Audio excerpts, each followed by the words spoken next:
Independence Day? Di holiday. Holiday bang Independence Day? Hindi.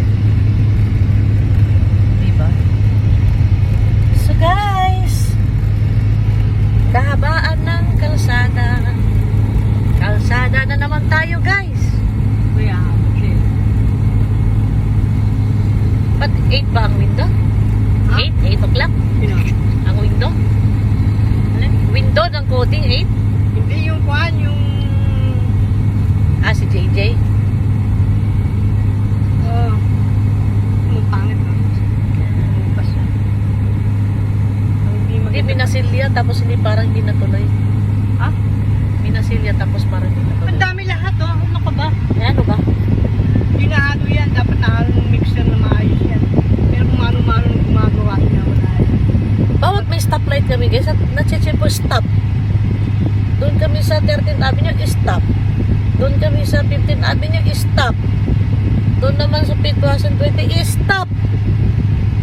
20 Avenue Aurora, stop na naman guys. Ay, pag nagmamadali ka, mabubuisit ka eh. Pero okay na lang kasi hindi naman kami nagmamadali. Minsan naman guys, tempo, unang stoplight, go. Go naman kami. Tapos sunod-sunod na yan.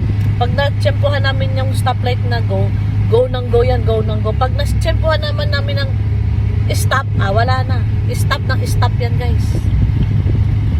Naipit tayo. Dati ka siksik ka pa ha.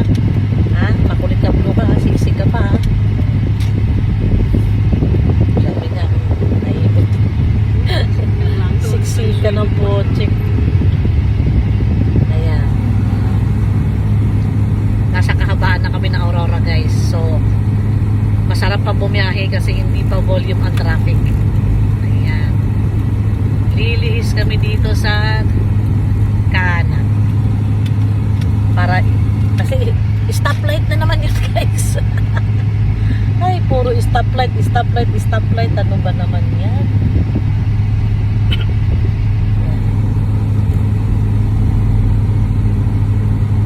Ay, yung kukababa mo. Kung kami ganyan.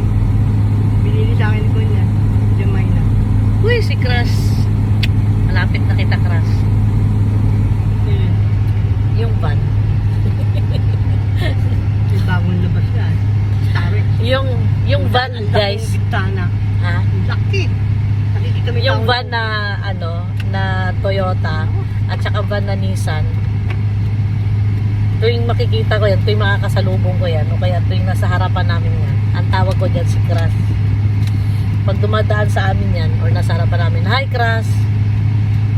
Malapit-lapit na Crush, malapit-lapit na kitang maging akin Crush! Sooner or later, magiging akin ka. Hingi na ako. Dahil kay Lord, ano yun? Nothing is impossible. Lahat kay Lord is possible. That's why I'm waiting for the right time na magkaroon ng family van. Kasi kailangan namin ng family van guys dahil medyo marami-rami kaming pamilya. Tsaka para tipid din sa biyahe kasi pag bumibiyahe kami out of town, Diyos ko, ang gasto sa gasolina, ang gasto sa toll gate. Kasi dalawang kotse, dalawang toll gate, dalawang full tank. Whereas kung van ang sakay mo, puno, maluwag pa kami sa isang van. So, kasyang-kasya ang 15 katao.